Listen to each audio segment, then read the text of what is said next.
বন্ধুরা সবাইকে এখানে আসার জন্য এবং উপস্থিত থাকার জন্য আমি সবাইকে হার্দিক অভিনন্দন এবং শুভেচ্ছা জানাচ্ছি।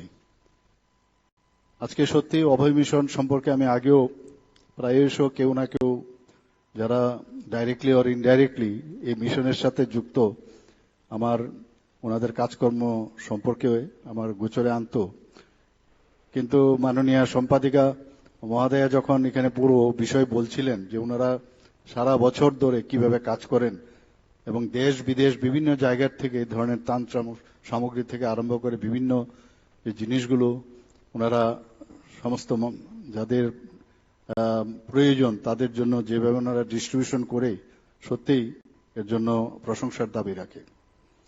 1988 থেকে ওনারা এই অভয় মিশন একটা স্বেচ্ছাসেবী সংগঠন ওনারা কাজ করে আসছেন। এখানে আপনারা 2024 অগাস্ট মাসে যে বন্যার পরিস্থিতি হয়েছিল, আমার মনে হয় ত্রিপুরাতে এত মারাত্মক আকারে এই ধরনের বন্যা আমরা অন্তত আমরা দেখিনি। এবং যখন আমার মনে আছে 19 আগস্ট আমি দিল্লিতে ছিলাম, সেখানে মাননীয় আমাদের গৃহমন্ত্রীজির ওখানে আমার মিটিং হচ্ছিল। উনি জিজ্ঞেস করছিলেন যে ত্রিপুরার কিরকম বৃষ্টিপাত কিরকম হচ্ছে, মানে বৃষ্টি অন্যান্য রাজ্যের মধ্যে অনেক দেরিতে, মেইন ল্যান্ড যেগুলো আছে নর্থ ইস্ট বাদে সব জায়গায় কিন্তু বৃষ্টিপাত অনেক দেরিতে হয় বা অনেক সময় বৃষ্টিপাত কম হয়। তো অনলি বৃষ্টিপাতের জন্য উনি জিজ্ঞেস করছিলেন কিরকম হচ্ছে। তো আমার কাছে 19 তারিখেই কিন্তু একটু মানে বুঝতে পারছিলাম কিছু একটা হচ্ছে। আমি বললাম বৃষ্টি তো হচ্ছে, কিন্তু মনে হচ্ছে বিশাল আকারে বৃষ্টি হবে। তো 19 তারিখ যখন আমি আগরতলায় ডাইরেক্ট চলে আসি, আসার পর 20 তারিখ সকালে খুব সম্ভব, তো আমি এই অবস্থা দেখে আমি আমাদের এয়ারপোর্ট থেকে আমি চলে আসি, একটা মিটিং করি আমার ওয়ার রুমে, সমস্ত লাইন ডিপার্টমেন্ট চিফ সেক্রেটারি থেকে শুরু করে সবাই সাথে কথা বললাম যে আমাদের কি করণীয়। তো সেইভাবে কিন্তু সমস্ত মানে আমাদের ডিস্ট্রিক্ট ম্যাজিস্ট্রেট এবং আমাদের যারা অফিসাররা আছেন লাইন ডিপার্টমেন্টের সবাই কিন্তু ঝাঁপিয়ে পড়েছে কিভাবে এই বিপর্যয় থেকে আমরা নিস্তার পেতে পারি, সাধারণ মানুষকে নিস্তার দিতে পারি, সেই বিষয়ে প্রতিদিন আলোচনা হয়েছে। এবং আমরা কিন্তু এই ধরনের যারা অভয় মিশনের মতো যারা স্বেচ্ছাসেবী সংগঠন, তাদের মতো সংগঠন তারাও কিন্তু আমাদের সাথে কাঁধে কাঁধ মিলিয়ে এই যে নিস্তার পাওয়ার যে বিষয় এই বিপর্যয় থেকে, সেটা কিন্তু ওনারা কাজ করেছেন। এর জন্য আমার গভর্নমেন্টের তরফ থেকে ব্যক্তিগত তরফ থেকে ওনাদেরকে আমি ধন্যবাদ দিতে চাই। গত বছর এই যে আমেরিকার ইন্ডিয়ান ফাউন্ডেশন ওনারাও অভয় মিশনের সাথে যুক্ত। আমরা সবাই জানি যে এই প্রায় 5600 যে ক্ষতিগ্রস্ত পরিবার বিভিন্ন ত্রাণ সামগ্রী বিতরণ উদ্দেশ্যে ওনারা এই অভয় মিশন এবং আমেরিকার ইন্ডিয়ান ফাউন্ডেশনে ওরা নিজেরা কিন্তু ওই হেল্প করেছেন প্রায় 5600 ক্ষতিগ্রস্ত পরিবারকে। এখানে বিস্তারিত আলোচনা হয়েছে যে বন্যাত্তরের পরে কি কি করা উচিত, ত্রাণ সামগ্রীর লিস্ট উনি এখানে আমাদের সামনে রেখেছেন। তো আমাদের কেন্দ্রীয় সরকারও আমাদের হেল্প করেছেন, এখান থেকে এয়ারফোর্স থেকে শুরু করে এয়ারফোর্সের যারা ছিলেন তাদের এনডিআরএফ এসডিআরএফ সবাই মিলে, আপদা মিত্র এবং ভলেন্টিয়ার যারা আছে সবাই মিলে কিন্তু কাজ করেছে। এবং আমার সত্যিই এক এক সময় অবাক লাগে, বিপদের সময়ে আমাদের ত্রিপুরার যেভাবে আমি দেখলাম মানুষ মুখ্যমন্ত্রীর ত্রাণ তহবিলে মানে সাহায্যের হাত বাড়িয়ে দিয়েছে। আপনারা সবাই দেখেছেন কিভাবে মানুষ চলে এসছে। এটা কিন্তু একটা আমার মনে হয় যে একটা এক্সাম্পল হয়ে থাকবে আগামী দিনে। ছোট ছোট বাচ্চার থেকে আরম্ভ করে স্কুল কলেজের যারা স্টুডেন্ট তারা এসছে, বিভিন্ন স্বেচ্ছাসেবী সংগঠন এসছে, যারা কর্মচারীরা আছেন তারা এসছে, বিভিন্ন স্তরে কলেজের থেকে এসছে, বিভিন্ন যে ক্লাব তারাও এগিয়ে এসছে, বিজনেস কমিউনিটি, সমস্ত স্তরের লোক কিন্তু যারা পেনশনার তাদেরকেও আমি দেখেছি হাত বাড়িয়ে দিয়েছেন। ত্রিপুরাতে আমরা জানি প্রায় 12টার মতো নদী আছে, এর মধ্যে এইবারের বন্যায় 11টা, একটা বাদ দিয়ে জুড়ি নদী যদি বাদ দেওয়া যায়, প্রায় বাকি 11টি নদী কিন্তু বিপদসীমার উপরে অতিক্রম করেছে। এবং তার মধ্যে প্রায় 6টি সর্বোচ্চ বন্যায় যে জলস্তরের যে রেকর্ড আমাদের ত্রিপুরাতে এখন পর্যন্ত হয়েছে, তার মধ্যে সবচেয়ে বেশি এটা ওই 6টা নদীর মধ্যে বেশি যে জলস্তর অনেক উপরে গেছে। তো সেখানে আমরা যদি দেখি, আপনারা সবাই জানেন অলরেডি যে আমাদের যে district, west district, Sepahijala district, Gomati জেলা এবং আমাদের সাউথ ডিস্ট্রিক্ট, এই খোয়াই জেলাও এফেক্টেড হয়েছে। অন্যান্য সব জায়গায় মোটামুটি 8টা জেলাতেই হয়েছে, কিন্তু এই বাকি যে জেলাগুলো আছে, গোমতী জেলা এবং সাউথ ডিস্ট্রিক্ট, সিপাহীজলা, 3টার মধ্যে সবচেয়ে বেশি কিন্তু ক্ষতিগ্রস্ত হয়েছে। আমাদের প্রায় এতে করে বন্যায় প্রায় 17 লক্ষ লোকের যে ক্ষতিগ্রস্ত হয়েছিল। এবং আমরা সবাই মিলে এই 4 লাখ যে মানুষ, তাদের নিরাপদ স্থানে আমরা এবং ত্রাণ শিবিরে আমরা সরিয়ে নিতে পেরেছি। এবং প্রায় 889টি ত্রাণ শিবির আমরা খুলেছিলাম, তাতে করে প্রায় 2 লাখের মতো মানুষকে সেখানে আশ্রয় দেওয়ার সুযোগ আমরা করে দিলাম। কিন্তু অত্যন্ত দুঃখের সাথে বলতে হয়, এত কিছু ব্যবস্থা করার পরেও এরকম বৃষ্টিপাত তো আমরা কখনো দেখিনি। সেই জায়গায় প্রায় 38 জন মানুষ আমরা ওনাদেরকে আমরা হারিয়েছি। 58,687টি বাড়ি ক্ষতিগ্রস্ত হয়েছে। এবং এর যে যখন আমাদের অফিসাররা ওদেরকে বললাম যে আপনারা দেখুন কিরকম ক্ষতিগ্রস্ত, ক্ষতির পরিমাণ কি, প্রায় 15,000 কোটি টাকা আমাদের লস হয়েছে। আমরা দিল্লিকে জানিয়েছি, মাননীয় প্রধানমন্ত্রীজির সাথে আমি কথা বলেছি, আমাদের গৃহমন্ত্রীজির সাথেও কথা বলেছি।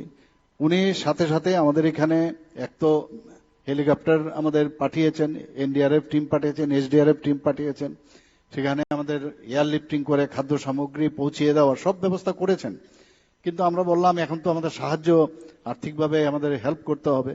তো ইন্টার ডিপার্টমেন্টাল যে টিম, সেটা দুবার এখানে এসছে। তারা আমরা যেটা দিয়েছি তাদের সাথে মিলে ওনারা দেখেছেন যে কত ক্ষতি হয়েছে। তো সেই বিষয়ে আমি দিল্লির সাথে বারবার কথা বলছি যে আমাদের সেইভাবে আমাদের হেল্প করতে হবে। দিল্লি আমাদের আশ্বস্ত করেছে নিশ্চয়ই আমরা করবো, কিছু প্রসিডিউর আছে, প্রসিডিউরের পরে সেটা আমাদের দেবেন। কিন্তু আমরা বসে থাকলে চলবে না।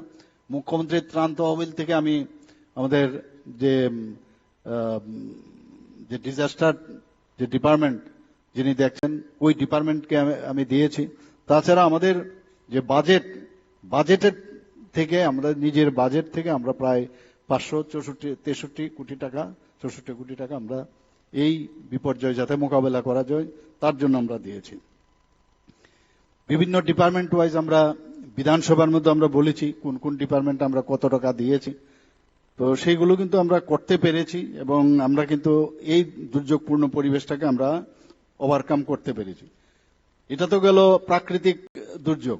তাছাড়াও কিন্তু দেখুন, দুর্যোগের তো অনেক রকম হয়।